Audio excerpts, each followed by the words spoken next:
মুসলমান একজন মহিলা আল্লাহর নবীর দরবারে প্রেগনেন্ট অবস্থায় পেটে বাচ্চা নিয়ে হাজারো সন্তান নিয়ে নবীর দরবারে উপস্থিত হয়ে গেছে। নবীকে ডাক দিয়া বলে, ওগো নবীজি, আমি ব্যভিচারী করেছি, আমি জিনা করেছি। ওগো নবীজি, জিনার কারণে আমার পেটে অবৈধ বাচ্চা চলে এসেছে। এবার নবীজি ওই মহিলাকে ডাক দিয়া বলে, আরে মহিলা, তুমি এই বাচ্চা নিয়ে বাড়ির দিকে যাও। এই বাচ্চার কোনো অপরাধ নাই, এই বাচ্চার কোনো অন্যায় নাই। যতদিন না পর্যন্ত এই বাচ্চা দুনিয়ার মুখ না দেখবে, যতদিন না পর্যন্ত এই বাচ্চা দুনিয়াতে প্রসব না হবে, ততদিন পর্যন্ত তুমি অপেক্ষা করতে থাকো। কিতাবের বর্ণনা এসেছে, যখন বাচ্চা দুনিয়ার মুখ দেখেছে, ওই বাচ্চাকে কোলে নিয়ে নবীজির দরবারে উপস্থিত হয়ে গেছে। নবীকে ডাক দিয়া বলে, ইয়া রাসূলুল্লাহ, ইয়া হাবিবাল্লাহ, ওগো নবীজি, আপনি না বলেছেন বাচ্চা যখন প্রসব হবে তখন আপনি নবীর দরবারে নিয়ে আসার জন্য। ওগো নবীজি, দেখেন না তাকাইয়া আমার বাচ্চারা প্রসব হয়েছে, আমি আপনার দরবারে নিয়ে এসেছি। এবার নবীজি ডাক দিয়া বলে, কিরে মহিলা, তুমি এই বাচ্চাকে নিয়ে বাড়ির দিকে রওনা দেও, বাড়িতে চলে যাও। এই বাচ্চাটা যতদিন না পর্যন্ত নিজের হাতে রুটি না খাইতে শিখবে, যতক্ষণ না পর্যন্ত হাঁটতে না শিখবে, ততক্ষণ পর্যন্ত এই বাচ্চাকে নিয়ে আমি নবীর দরবারে আসবা না। কিতাবের বর্ণনা এসেছে, ওই বাচ্চার হাতে একটা রুটি ধরাইয়া দিয়েছে। বাচ্চার হাতে ধরে বাচ্চাটাকে হাঁটাইয়া হাঁটাইয়া নবীজির দরবারে চলে এসেছে। নবীকে ডাক দিয়া বলে, ওগো নবীজি, আপনি না বলেছেন এই বাচ্চারা যখন হাঁটতে শিখবে, যখন রুটি খাইতে শিখবে, তখন আপনি নবীর দরবারে হাজির হওয়ার জন্য। ওগো নবীজি, আপনি তাকায়া দেখেন না, আমার এই বাচ্চাটা হাঁটতে শিখেছে, আমার এই বাচ্চাটা রুটি খাইতে শিখেছে।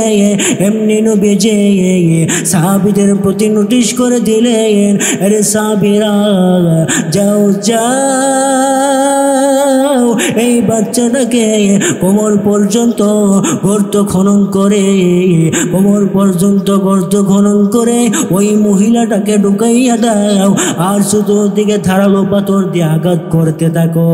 ও মুরব্বী বাবারা, ও যুবক ভাইয়েরা, যেই মুহূর্তে কোমর পর্যন্ত গর্ত খনন করেছে, আর যখন নবীজি সাহাবায়ে কেরামদেরকে আদেশ করেছে, আরে সাহাবীরা, তোমরা চতুর্দিকে পাথর দিয়া ঢিল নিক্ষেপ করতে থাকো, এমনি সাহাবীরা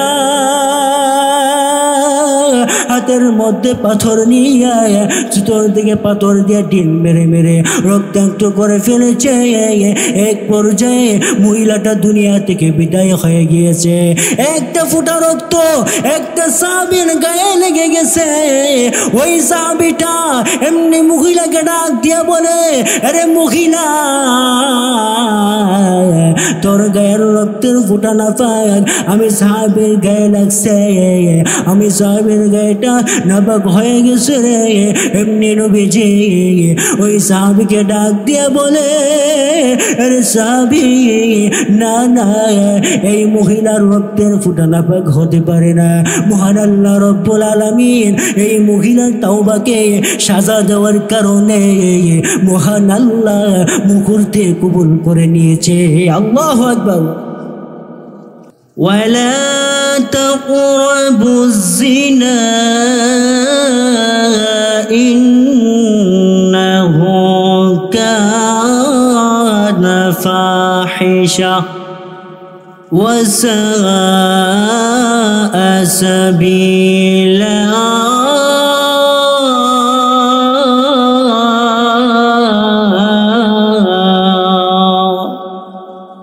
আল্লাহ তাআলা বলেন ওয়ালা তাকরাবুজ জিনা,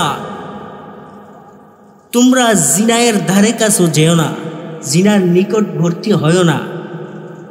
কারণ কি, কেন আল্লাহ তাআলা নিষেধ করেছেন তোমরা ব্যভিচারী এবং জিনাহের নিকটবর্তী হয় না? এর কারণ কি আল্লাহ তাআলা সেটাও বলে দিয়েছে, ইন্নাহু কানা ফাহিশা, নিশ্চয় এটা খুবই একটি গর্হিত কাজ, খুব একটি ঘৃণিত কাজ। এই জন্য আল্লাহ পাক রব্বুল আলামিন নিষেধ করছে, বান্দা ও বান্দি, জিনা নামক এবং ব্যভিচারী নামক জঘন্য গুনাহের ধারে কাছেও তোমরা যাও না। কারণ হলো এটা ফাহেশা কাজ, এটা খুব ঘৃণিত কাজ। এই জন্য আল্লাহ পাক রব্বুল আলামিন বান্দা বান্দিকে নিষেধ করছে। এখন আসুন, জিনা বলতে কি, জিনাহের প্রকারভেদ কি এবং জিনা কাকে বলে, এগুলি জানার দরকার আসেনি আমাদের? আওয়াজ দেখুন না। জিনা এই শব্দের লুগাতি অর্থ হলো, কিতাবি অর্থ হলো ব্যভিচার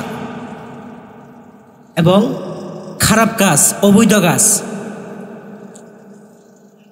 শরীয়তের পরিভাষায় জিনা বলা হয় বৈবাহিক বন্ধন ছাড়া একজন অপরিচিত নারী, একটা অপরিচিত পুরুষ ব্যভিচারী করা, এটাকে বলা হয় শরীয়তের পরিভাষায় জিনা।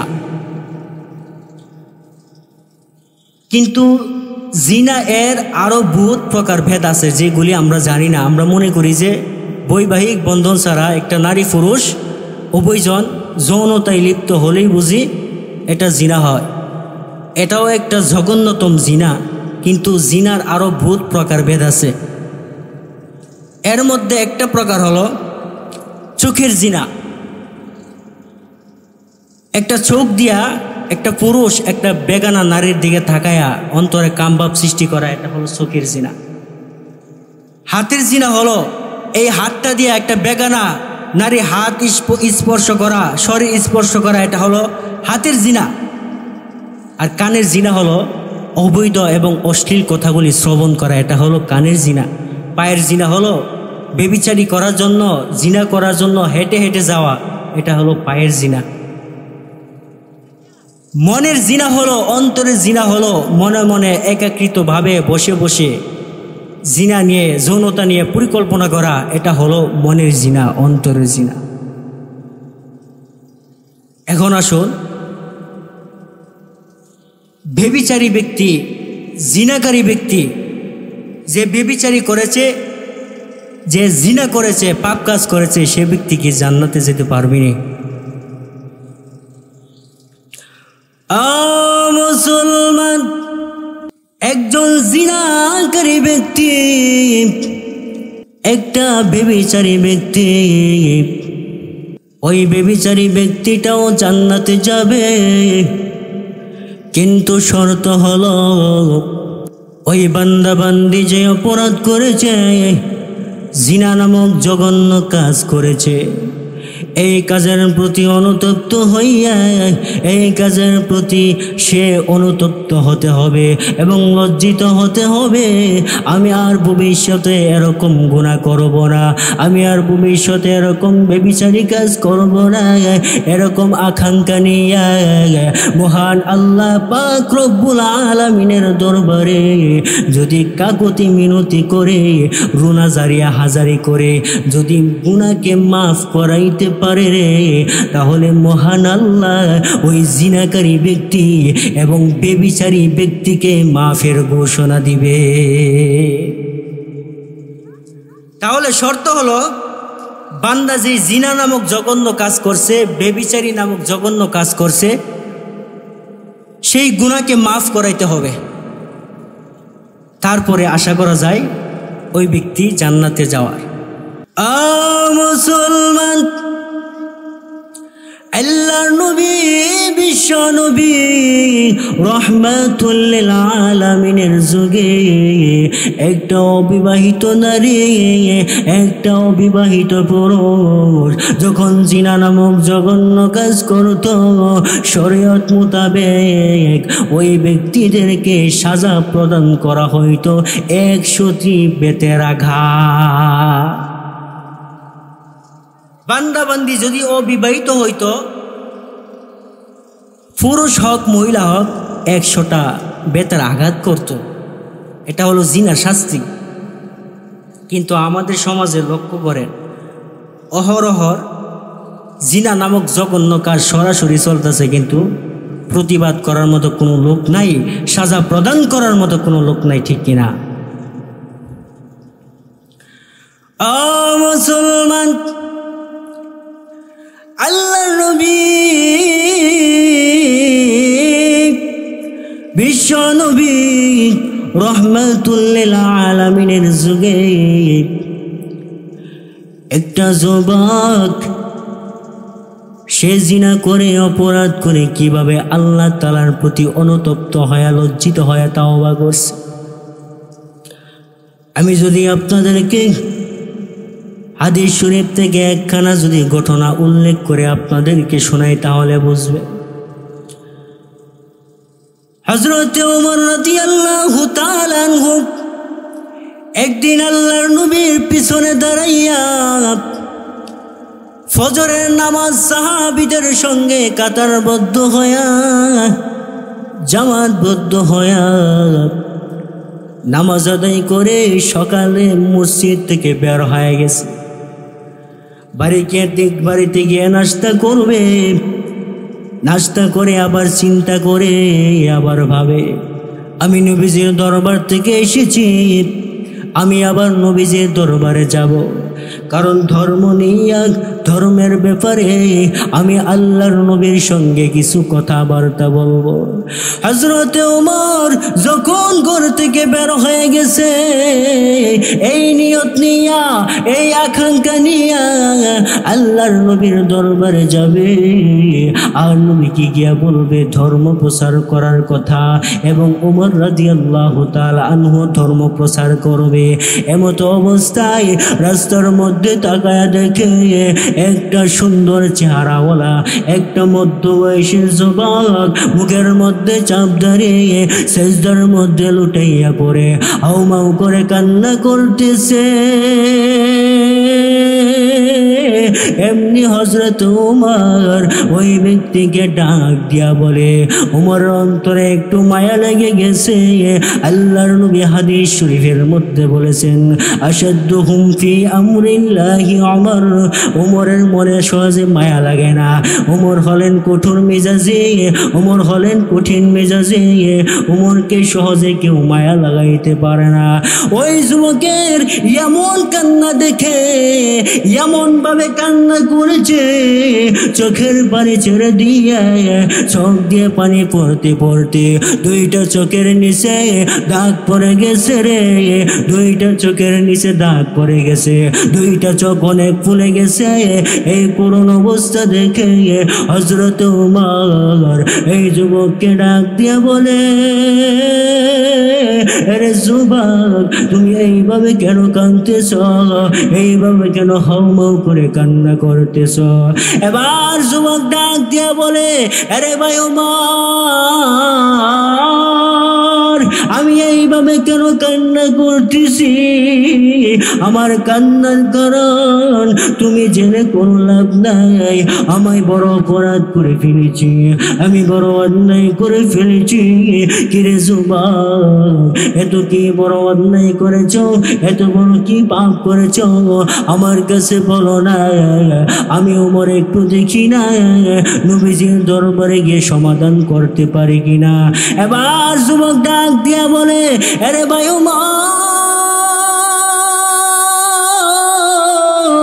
না না, তুমি কোনো সহযোগিতা করতে হবে না। আমি যে পাপ করেছি, আমি যে অন্যায় করেছি, আমাকে মনে হয় মহান আল্লাহ মাফের ঘোষণা দিবে না। এবার হযরত ওমর রাদিয়াল্লাহু তাআলা আনহু ওই ক্রন্দন করনেওয়ালা যুবককে নিয়ে আল্লাহর নবী বিশ্ব নবী রাহমাতুল লিল আলামিনের দরবারে উপস্থিত হয়ে গেছে। নবীকে ডাক দিয়া বলে, ওগো নবীজি, এই যুবক বড় পাপ করেছে, এই যুবক বড় অপরাধ করেছে। ওগো নবীজি, এই যুবক তার গুনাহকে মাফ করাইতে চায়, তার আত্মা অন্তরকে পবিত্র করতে চায়। ওগো নবীজি,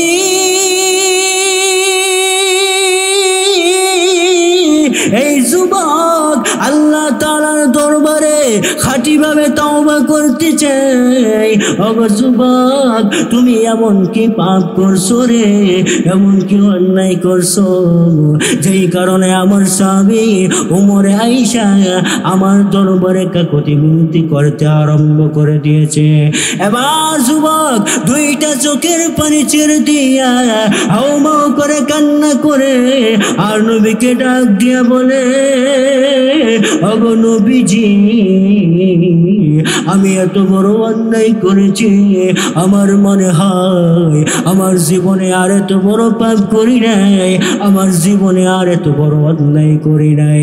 নবীজি বসা অবস্থায় ছিলেন। তাফসীরকারকরা তাফসীরের কিতাবের মধ্যে উল্লেখ করেছে, নবীজি লাফ দিয়া দাঁড়ায় গেছে আর ওই যুবককে ডাক দিয়া বলে, কিরে যুবক,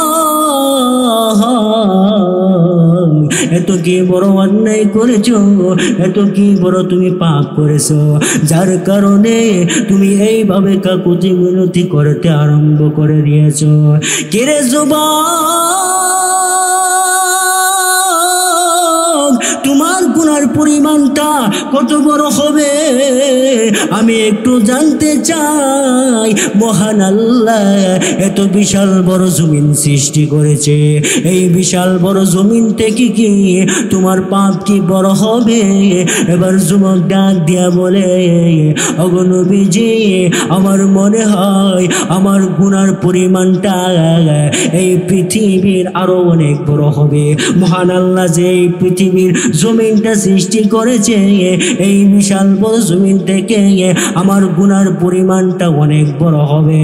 এবার নবীজি ওই যুবককে ডাক দিয়া বলে, কিরে যুবক, মহান আল্লাহ এত বড় আসমান সৃষ্টি করেছে, এত বড় জমিন সৃষ্টি করেছে, এই দুইটাকে একত্রিত করলে যেই পরিমাণ বড় হবে রে, এর চেয়ে কি আরো বড় হবে।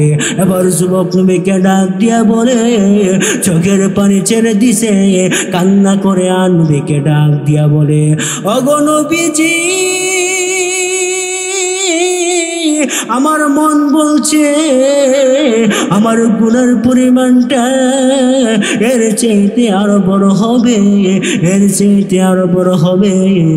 এবার নবীজি ডাক দিয়া বলে, আরে যুবক, মহান আল্লাহ রব্বুল আলামিন পরকালে জান্নাতি বান্দা বান্দিদের জন্য একখানা মাহফিলের আয়োজন করবে, যেই মাঠের মধ্যে, যেই জায়গার মধ্যে মহান আল্লাহ মাজিদ নামক মাঠের ব্যবস্থা করবে আর মাহফিলের ব্যবস্থা করবে। যেই জায়গার মধ্যে আয়োজনটা করা হবে, এই জায়গা থেকে কি তোমার গুনার পরিমাণটা আরো বড় হবে নি। মুসলমান, মাজিদ নামক মাঠের দূরত্ব এবং এই মাঠটা কত বড়, এই পৃথিবীর তুলনায় হাজার হাজার গুণে অনেক বড়। এবার যুবক ডাক দিয়া বলে, ওগো নবীজি, আমার মন বলছে আমার গুনাহটা মনে হয় এর চাইতে আরো অনেক বড় হবে। এবার যুবক চোখের পানি ছেড়ে দিয়া নবীকে ডাক দিয়া বলে, ওগো নবীজি, মদিনার যেই সমস্ত নারীরা, যেই সমস্ত মহিলারা দুনিয়া থেকে বিদায় হয়ে যাইত, আর যখন কবর পথের যাত্রী হয়ে যাইত, আমি এই যুবক, আমি এই গুনাহগার যুবক, আমি আধার রাতে অন্ধকারে ঘর থেকে বের হয়ে যাইতাম, আর ওই কবরস্থ মহিলার কাছে গিয়ে আমি কাফন চুরি করতাম। একদিন 2 দিন না, অনেক দিন যাবত এই জঘন্য বড় পাপ করে আসছি। ওগো নবীজি, শুধু তাই না, আমি এর চাইতে আরো বড় জঘন্য কাজ করেছি, আমি এর চাইতে আরো বড় পাপ কাজ করেছি। ওগো নবীজি, মদিনার একজন আনসারী সাহাবী, তার মেয়ে ছিল অনেক সুন্দরী, তার মেয়ে ছিল অনেক রূপসী। ওগো নবীজি, এই মেয়েটা অনেক পর্দাশীল মেয়ে ছিল, অনেক বিয়ার প্রস্তাব দিয়েছে। ওগো নবীজি, এই মেয়েটা যখন দুনিয়া থেকে বিদায় হয়ে গেছে, যখন কবর পথের যাত্রী হয়ে গেছে, তার পরিবারের লোকেরা যখন দুনিয়া থেকে বিদায় হয়ে যাওয়ার পরে যখন কবরস্থ করে দিছে, এবার গভীর রজনীতে আমি আমার ঘরের দরজা খুলে আমি কবরে গিয়ে উপস্থিত হয়ে যাই। প্রথমত ওই মেয়েটার আমি কাফন চুরি করি, এরপরে আমি দাঁড়াইয়া আমি চিন্তা করতে লাগলাম, আমাকে কে জানে ধোঁকা দিতেছে, আমাকে কে জানে বলতেছে, কিরে যুবক, তোর মনে কি জিনার খাহেশাত নাই, তোর অন্তরে কি জিনার খাহেশাত জাগে না? আরে যুবক, তোর অন্তরে কি যৌবনের জ্বালা নাই? তুই কিভাবে কাফন চুরি করে এই কবরস্থ ব্যক্তির কাছ থেকে দূরে সরে যাস? আরে যুবক, তুই যদি এই মৃতা মেয়ের সঙ্গে এই মুহূর্তে জিনা করস, আল্লাহ দেখবে না, দুনিয়ার কেউ দেখবে না, ওই নারীর পরিবারের লোকেরাও দেখবে না। নাউজুবিল্লাহ বলেন না। ও মুরব্বী বাবারা, ও যুবক ভাইয়েরা, যেই মুহূর্তে ওই যুবক চোখের পানি ছেড়ে দিয়া নবীজির দরবারে এই কাহিনী যখন বর্ণনা দিতেছে, এবার নবীজিও চোখের পানি ছেড়ে দিয়া কাঁদে। ওই যুবককে যখন শয়তানে ধোঁকা দেয়, এক পর্যায়ে ওই যুবক বাধ্য হইয়া ওই মৃতা মেয়ের সঙ্গে কবরের মধ্যে জিনা করেছে। নাউজুবিল্লাহ বলেন, আর একটু আওয়াজ দিয়ে বলেন না নাউজুবিল্লাহ। ও মুরব্বী বাবারা, ও যুবক ভাইয়েরা, যেই মুহূর্তে ওই মৃতা মেয়ের সঙ্গে কবরের মধ্যে জিনা করেছে, এমনি মহান আল্লাহ ওই মুর্দারের জবান কি আমার আল্লাহ খুলে দিয়েছে। এবার ওই মেয়ে ডাক দিয়া বলে, আরে যুবক, আমি দুনিয়াতে থাকাকালীন অবস্থায় আমি অনেক পর্দা পুশিদা করেছি, আমি নিজেকে অনেক সামলায় রেখেছি, আমি জীবনে এত বড় পাপ কাজ করি নাই, আমি জীবনে এত বড় অন্যায় করি নাই। কিরে যুবক, আমার সঙ্গে তুই এই মুহূর্তে কেন তুই এত বড় জঘন্য কাজ করলি? এরে যুবক, এত বড় জঘন্য কাজ করেছিস, আমার শরীরকে তুই নাপাক বানায় দিয়েছিস। তোর অন্তরে কি মহান আল্লাহর ভয় নেই? তোর অন্তরে কি জাহান্নামের ভয় নেই? তোর অন্তরে কি কবরের আযাবের ভয় নাই? আরে যুবক, তোকে কি একদিন মহান আল্লাহর আদালতের খাট গড়াই দাঁড়াইয়া মহান আল্লাহ তাআলার দরবারে তোকে কি একদিন হিসাব দিতে হবে না? তোকে কি একদিন হিসাব দিতে হবে না? এইভাবে যখন মেয়েটা চিৎকার করে করে যুবককে আখিরাতের ভয় দেখাইছে, কবরের আযাবের ভয় দেখাইছে, জাহান্নামের ভয় দেখাইছে, এবার যুবক কান্না আরম্ভ করেছে। পুরাটা রাত্রি পর্যন্ত কান্না করেছে।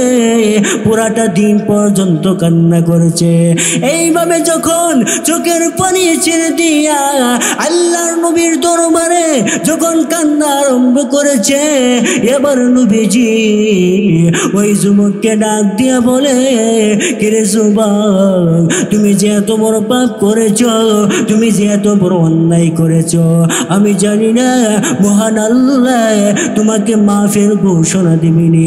তাফসীরকারকরা তাফসীরের কিতাবে উল্লেখ করেছে, নবীজি ওই যুবককে জবাব দেয়, আরে যুবক, আমার দরবারে যতক্ষণ না পর্যন্ত হযরত জিবরাইল ওহী না নিয়ে আসবে, ততক্ষণ পর্যন্ত আমি তোমাকে বলতে পারবো না মহান আল্লাহ তোমাকে মাফ করবে কি করবে না, আমি এই কথাটা বলতে পারবো না। তুমি যে অপরাধ করেছো, তুমি একটা মৃতা মেয়ের সঙ্গে জিনা করেছো, আবার একটা আনসারি মেয়ের সাথে তুমি জিনা করেছো, আমার মনে হয় মহান আল্লাহ তোমাকে ক্ষমার ঘোষণা দিবে না। সে কত বড় পাপ করছে, এত বড় অপরাধ করছে, সে নিজে বুঝতে পারছে যে আমার পাপটা অনেক বড় আকারে, অনেক বড় আমার পাপটা। আমি যে জঘন্য কাজ করছি, একটা মৃতা মেয়ের সঙ্গে আমি জিনা করছি, নাউজুবিল্লাহ। আবার সে তার অপরাধটাকে মাফ করানোর জন্য সে নিজে ইচ্ছা করে কান্না করতে করতে নবীজির দরবারে গেছে। নবীকে গিয়ে বলতেছে, ইয়া রাসূলুল্লাহ, আমি যে পাপ করছি আমার মনে হয় না এই মদিনার মধ্যে আমার মতো এত বড় পাপী বান্দা বান্দি আছে দুনিয়াতে। চিন্তা করেন, আমরা তো গুনাহ করি, আমাদের গুনার পরিস্থিতিটা, আমাদের গুনার অবস্থাটা কেমন, আর সাহাবায়ে কেরামদের গুনার অবস্থাটা কেমন ছিল, একটু চিন্তা করেন, একটু ভাবেন। واتقوا يوما ترجعون فيه إلى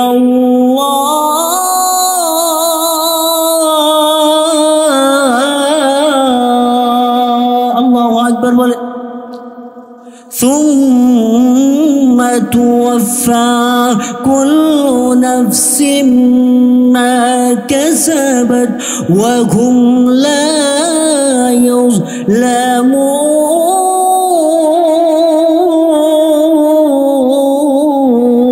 الله أكبر আল্লাহ তাআলা বলেন, দুনিয়াতে তুমি যত বড়ই পাপ কাজ করো, যত বেবিচারি করবা, যত অন্যায় করবা, বান্দা তুমি জেনে রাখো আমি আল্লাহ তাআলার দরবারে তোমাকে কিন্তু ফিরে আসতে হবে, আমি আল্লাহ তাআলার দরবারে তোমাকে হিসাব নিকাশ দিতে হবে। বান্দা, এই সমস্ত গুনাহের হিসাব নিকাশ না দিয়া তুমি একটা কদম সামনে বাড়ার ক্ষমতা নাই, কিন্তু আমি আল্লাহ তোমার প্রতি বিন্দু পরিমাণ কোনো জুলুমও করব না। তুমি যে অপরাধ করবা দুনিয়াতে, তুমি যে অন্যায় করবা, এর হিসাব একদিন আমি আল্লাহ তাআলার দরবারে ফিরে আইসা দিতেই হবে। এই জন্য গুনাহ করার পূর্বে অন্তত পক্ষে কয়েকবার ভাবা উচিত, আমাকে যদিও দুনিয়ার কেউ দেখে না, কিন্তু দেখেন কে? আরেকটু আওয়াজ দিয়ে বলেন, কে দেখে? আল্লাহ পাক আমাকে দেখতেছে। ও মুরব্বী বাবারা, যুবক ভাইয়ারা, এক সময় ওই যুবককে আল্লাহর নবী বিশ্ব নবী রহমাতুল লিল আলামিন উনার দরবার থেকে দূরে তাড়াইয়া দিছে। এরে যুবক, আমার দরবার থেকে তুমি দূরে সরে যাও, আমার এই মুহূর্তে জানা নাই মহান আল্লাহ তোমাকে মাফের ঘোষণা দিবে কিনা। কারণ জিবরাইল যতক্ষণ না পর্যন্ত আমি নবীর দরবারে ওহির আয়াত নিয়ে আসবে, যতক্ষণ না পর্যন্ত আমাকে না জানাইবে, ততক্ষণ পর্যন্ত আমি নবী তোমার এই পাপ কাজের সমাধান দিতে পারবো না। এবার যুবক চোখের পরিচয় দিয়ে হাউ মাউ করে কান্না করতে করতে মদিনা থেকে বহু দূরে একটা পাহাড়ের উপর দাঁড়াইয়া মহান আল্লাহ তাআলার দরবারে দুইটা হাত বাড়াইয়া দিছে আর মালিককে ডাক দিয়া বলে, ও মাওলা, আমার তো এই দুনিয়াতে এখন গুনার জন্য আপন বলতে কেউ নাই। আমি গেলাম ওমরের দরবারে, ওমর আমাকে ক্ষমার ঘোষণা দেয় নাই। আমি গেলাম নবীজির দরবারে, আপনার নবী পর্যন্ত আমাকে তার দরবার থেকে দূরে তাড়াইয়া দিছে। ওগো মালিক, আপনি যদি আমাকে এই মুহূর্তে ক্ষমা না করেন গো, আমি দুনিয়ার কার দরবারে যাব? আমি দুনিয়ার কার কাছে যাব? ও মাওলা, আপনার একটা সিফাতি নাম আছে গফফার, আপনার একটা সিফাতি নাম আছে সত্তার। এই নামগুলোর খাতিরে আমি এই জঘন্য গুনাহগার বান্দাকে মাফ করে দেন। ও মালিক, আপনি যদি মাফ না করেন, দুনিয়ার কোনো বান্দা বান্দি আমাকে মাফের ঘোষণা দিতে পারবে না, আমাকে মাফের ঘোষণা দিতে পারবে না। ও মাওলা, আমি কার দরবারে যাব? আমি কার দরবারে গিয়ে আমার গুনাহকে মাফ করাইব? এমনি মহান আল্লাহ জিবরাইলকে ডাক দিয়া বলে, রে জিবরাইল, যাও যাও, জলদি যাও, আমার নবীজির দরবারে যাও। আল্লাহর নবী ফজরের সালাত আদায় করার পরে সাহাবায়ে কেরামদের প্রতি রোগ হইয়া নবীজি যখন হাদিসের তালকিন দিতেছে, এই মুহূর্তে আল্লাহর নবীর দরবারে জিবরাইল উপস্থিত হয়ে গেছে আর নবীকে ডাক দিয়া বলে, ওগো নবীজি, আপনি আগে বলুন তো, এই পৃথিবী কে সৃষ্টি করেছে? নবীজি ডাক দিয়া বলে, আরে জিবরাইল, এই পৃথিবী মহান আল্লাহ সৃষ্টি করেছে। আরে জিবরাইল, এই পৃথিবী সৃষ্টি করার কারো ক্ষমতা নাই। এবার জিবরাইল ডাক দিয়া বলে, ওগো নবীজি, মানুষের রিজিকের ফাইসালা কার হাতে? এবার নবীজি হযরতে জিবরাইলকে ডাক দিয়া বলে, আরে জিবরাইল, রিজিকের ফাইসালা মহান আল্লাহ তাআলার হাতে। মহান আল্লাহ বান্দা বান্দির রিজিকের ফাইসালা করে। তাহলে এবার নবী বলুন তো, বান্দা বান্দি যদি পাপ করে রে, বান্দা বান্দি যদি পাপ করে, তাহলে বান্দা বান্দির পাপ, বান্দা বান্দির অপরাধ কে ক্ষমা করে? এবার নবী ডাক দিয়া বলে, আরে জিবরাইল, বান্দা বান্দির পাপ তো মহান আল্লাহ আমাদের স্রষ্টা, তিনি ক্ষমা করে। আল্লাহু আকবার বলে। এখন নবীজি জিবরাইলের জবান থেকে এই কথা শুনে খুব চিন্তায় পড়ে গেছে। জিবরাইল হঠাৎ করে আমার দরবারে আসছে, আবার প্রশ্ন করছে, কারণ কি? হযরতে জিবরাইল নবীকে ডাক দিয়া বলে, ওগো নবীজি, কিছুদিন পূর্বে আপনার দরবারে একটা যুবক গুনাহ করে চোখের পানি ছেড়ে দিয়ে কান্না করছে, চোখের পানি জড়াইছে, অনেক কাকুতি মিনতি করেছে, কিন্তু নবী ওহী না আসা পর্যন্ত তো আপনি কোনো জবাব দেন না।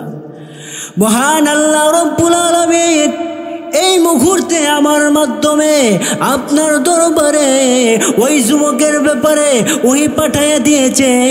এই যুবক একটা দুইটা দিন না, একটা দুইটা দিন না, একটা সপ্তাহ দুইটা সপ্তাহ নয়, লাগাতার 40টা দিন পর্যন্ত চোখের পানি ছেড়ে দিয়া মহান আল্লাহ তাআলার দরবারে এই গুনার প্রতি লজ্জিত হইয়া মহান আল্লাহ তাআলার দরবারে কান্না আরম্ভ করেছে। আর মালিককে ডাক দিয়ে বলেছে, ও মাওলা, আপনি যদি গুনাহ মাফ না করেন গো, আমি কার দরবারে যাব? এইভাবে যখন দুইটা হাত বাড়াইয়া চোখের পানি ছেড়ে দিয়া যখন মালিকের দরবারে চোখের পানি ঝরাইছে, এমনি মহান আল্লাহ আমাকে আমাকে ঘোষণা দিয়েছে, আরে জিবরাইল যাও যাও, এই মুহূর্তে যাও, আমার নবীকে জানাইয়া দাও আমি মহান আল্লাহ এই যুবকের চোখের পানিকে এই মুহূর্তে কবুল করে নিয়েছি। চোখের পানি আমি আল্লাহ তাআলার দরবারে কবুল হয়ে গেছে, আমি আল্লাহ তাআলার দরবারে চোখের পানি গ্রহণযোগ্য হয়ে গেছে। যাও জিবরাইল আমার নবীকে গিয়ে জানাইয়া দিয়ে আসো আমি আল্লাহ ওই যুবকের গুনাহকে মাফ করে দিছি। সুবহানাল্লাহ। শুধু তাই নয়, এই যুবকের গুনাহ যদি মদিনার রেজিস্টার করা 70 জন জাহান্নামী ব্যক্তিকে যদি বন্টন করে দেওয়া হয়, তারাও নিঃসন্দেহে জান্নাতে যাইতে পারবে। সুবহানাল্লাহ। কেমন ভাবে চোখের পানি ঝরাইছে আর কিভাবে তাওবা করছে, আল্লাহ তাআলা ক্ষমা করে ওই বান্দাকেও মাফ করছে, ওই বান্দার তাওবাকে, এবং ওই বান্দা যে আল্লাহ তাআলার দরবারে চোখের পানি ঝরাইছে, চোখের পানিকে কিভাবে কবুল করছে, তার এই তাওবা যদি মদিনার 70 জন রেজিস্টার্ড করা বান্দা বান্দিকে যদি বন্টন করে দেয়, তারাও নিঃসন্দেহে জান্নাতে যেতে পারে। এই জন্য আমাদের করণীয় হলো, আমাদের উচিত হলো, যখন আমাদের দ্বারা কোনো গুনাহ হয়ে যাবে, কোনো অপরাধ হয়ে যাবে, সঙ্গে সঙ্গে আমরা আমাদের ভুলকে বুঝতে হবে, ভুলকে বুঝে আল্লাহ তাআলার দরবারে খাঁটিভাবে তওবা করতে হবে। খাঁটিভাবে তওবা করলে আল্লাহ তাআলা মাফ করবে কি করবে না আপনারা বলেন তো? না, তাওবাটা সঠিক তাওবা হতে হবে। ও মুসলমান, এইভাবে নবীর যুগে সাহাবীরা আল্লাহ তাআলার দরবারে যখন কোনো অপরাধ হয়ে গেছে খাঁটিভাবে তওবা করছে, কিভাবে গুনাহকে মাফ করাইতে হয় এটা বান্দা বান্দিকে শিখাইয়া দিয়েছে। এই জন্য সাহাবায়ে কেরামদের ইতিহাস আমাদেরকে ফলো করতে হবে, নবীগণের ইতিহাস আমাদেরকে ফলো করতে হবে, তাদের জীবন কীভাবে পরিচালনা করেছে। আমাদের অবস্থাটা এরকম হয়ে গেছে, সাহাবায়ে কেরামদের ইতিহাস ফলো করবো দূরের কথা, আমরা যখন কোনো একটা ছোটোখাটো গুনাহ করি, ছোটোখাটো গুনাহ আমরা বাদ দিই, বড় গুনাহ হয়ে গেল আমরা এই গুনার খবর জানি না, আমাদের দ্বারা কঠিন থেকে কঠিন পাপ হয়ে যাচ্ছে, আমরা টেরও পাচ্ছি না, এই গুনাহটাকে পর্যন্ত ছোটোখাটো গুনাহ মনে করি। আপনার এক একটা সগীরা গুনাহ জাহান্নামের কারণ হতে পারে। মোহতারাম হাজরিন, আমি আপনাদের সম্মুখে এতক্ষণ অনেক আলোচনাই করছি। আমার শ্রদ্ধেয় চাচা হজরত মৌলানা কারি আব্দুল সালাম রহমানী দামাত বরকাতুহুম হজরত আপনাদেরকে খুব মূল্যবান সমুদ্র কণ্ঠে আলোচনা করে শোনাবে। আপনারা ধৈর্য সহকারে মাহফিলের শেষ পর্যন্ত কে কে বসে থাকতে রাজি আছেন, দুইটা হাত উঠে আল্লাহকে দেখাই দেন। ওয়া আখিরি দাওয়ানা আলহামদুলিল্লাহি রাব্বিল আলামিন। আসসালামু আলাইকুম ওয়া রাহমাতুল্লাহি ওয়া বারাকাতুহু।